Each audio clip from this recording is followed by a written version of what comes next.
I'm Andrea Levy. 6 Stories and an Essay is a collection of 6 stories, fiction, that I've written across my writing career. And also an essay, which is a bit of a departure for me. And it's an essay that's very close to my heart, that has come out of my writing career and the things that have meant the most to me. I write my first draft of something, is short chunks, maybe 10 pages or a chapter, and I write the first draft in my local library, and I write by hand. I'm never happy with just using what I first wrote. It has to go deeper than that.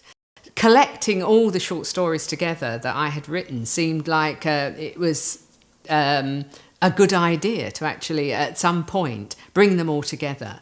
And you can see your development as a writer very clearly from it. And from this collection of short stories, which goes from the very first thing I ever wrote and read out in a writing class, up until Uriah's War, which I've written very recently. And you can see how I've developed. This is an extract from short story Deborah.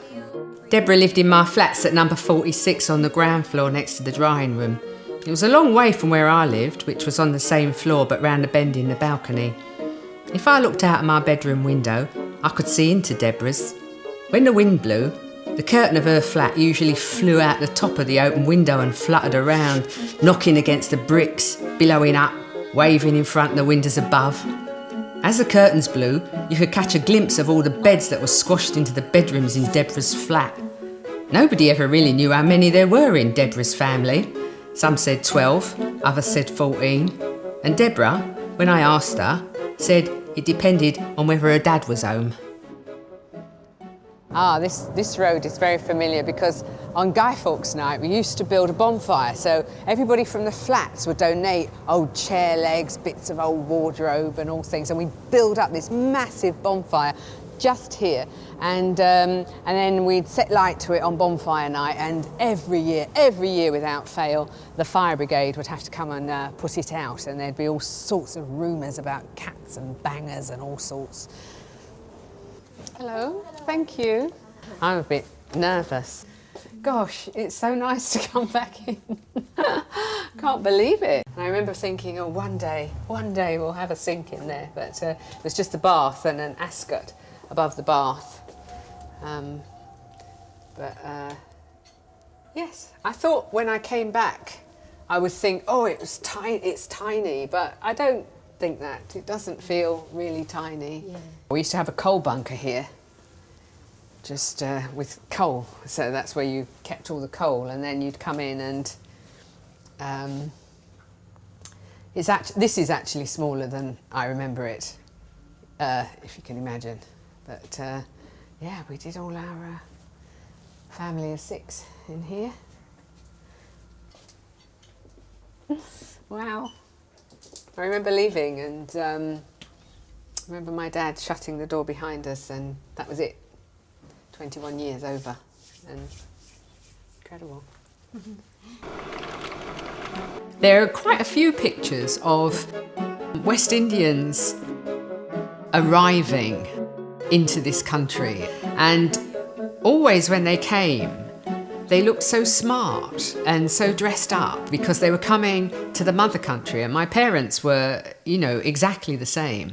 And I remember my mum in her white gloves and coming with a hat on her head and a beautiful coat and a brooch, and looking around her at this country that she'd just come to, this mother country that she'd heard so much about, and seeing the women in these dowdy coats. She said to me, I thought they were all in their dressing gowns. This is an extract from That Polite Way That English People Have. I was sure my coat would be the finest coat in England.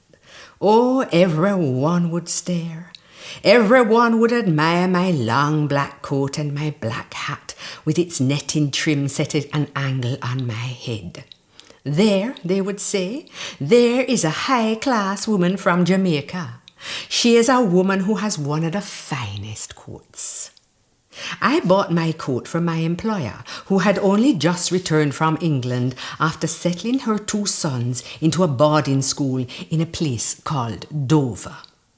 Blossom, she said, in that polite way that English people have. You will need a coat in England, and I have a coat that you may purchase. It cost me a great deal of money, but Mrs. Roberts informed me that since the war, the cost of coats in England had become very high, and that this coat I was purchasing from her was the best quality money could buy. I would have, she assured me, no regrets.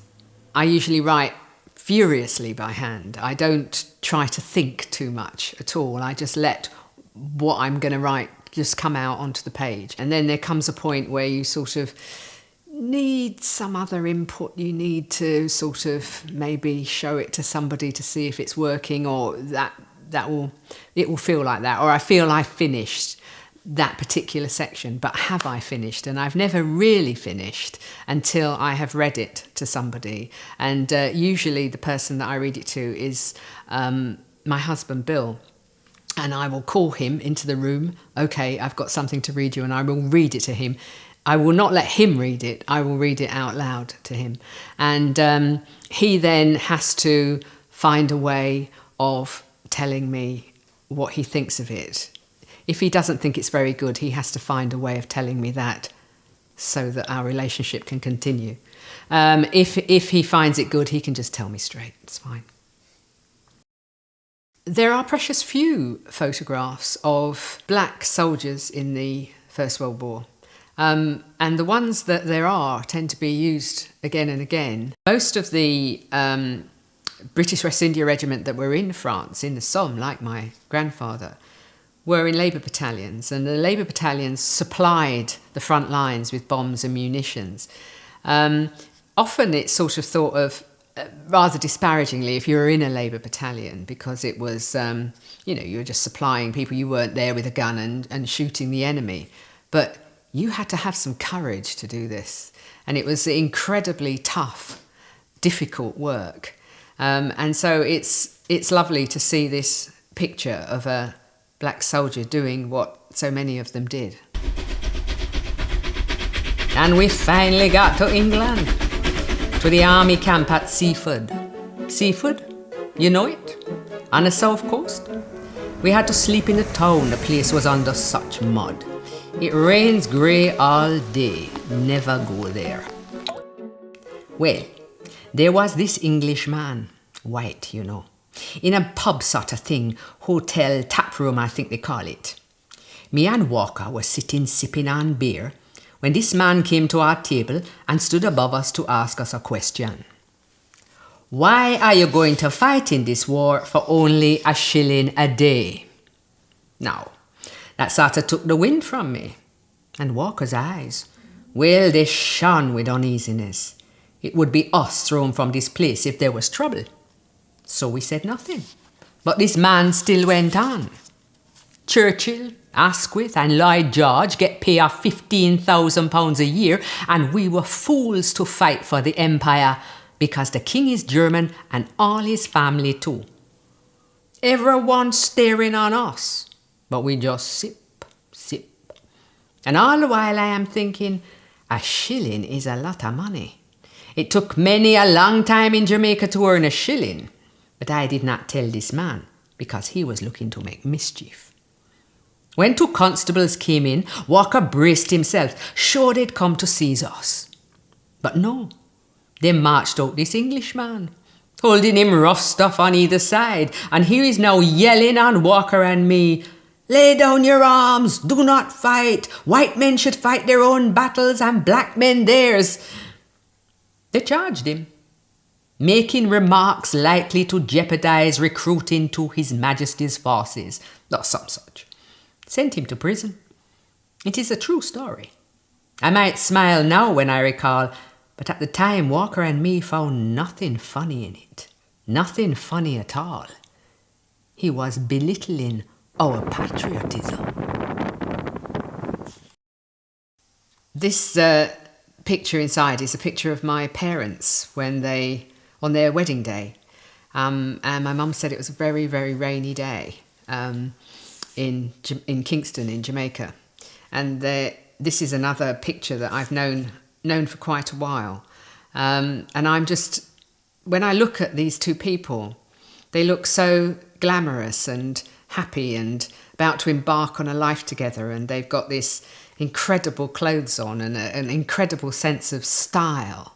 And they don't look like the parents that I knew in England, where life kind of beat them down and where their clothes were always for a cold place, and they were always cold.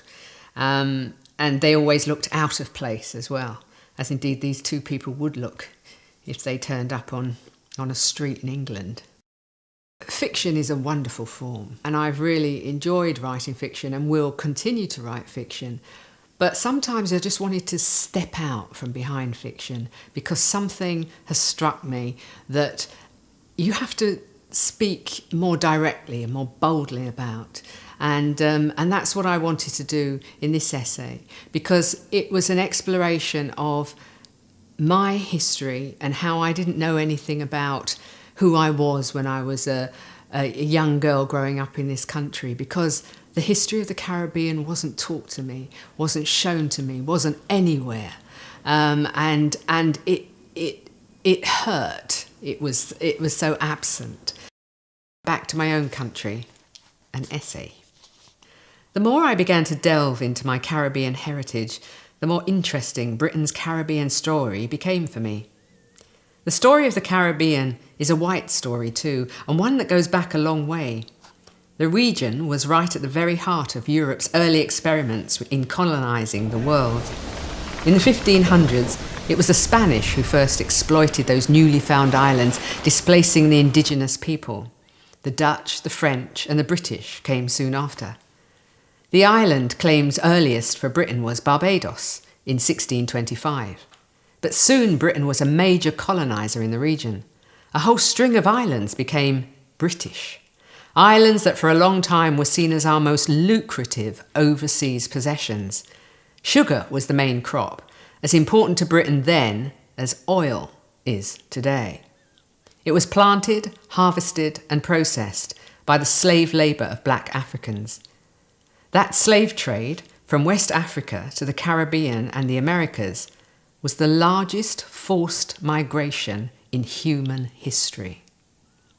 Those islands soon became brutal island factories, helping to fuel and to fund the Industrial Revolution in Britain. Huge family fortunes were made. Major cities like Bristol, Liverpool and London grew wealthy on the proceeds. The money that slavery in the Caribbean generated was reinvested in Britain's industry and infrastructure. Britain's empire grew as a result.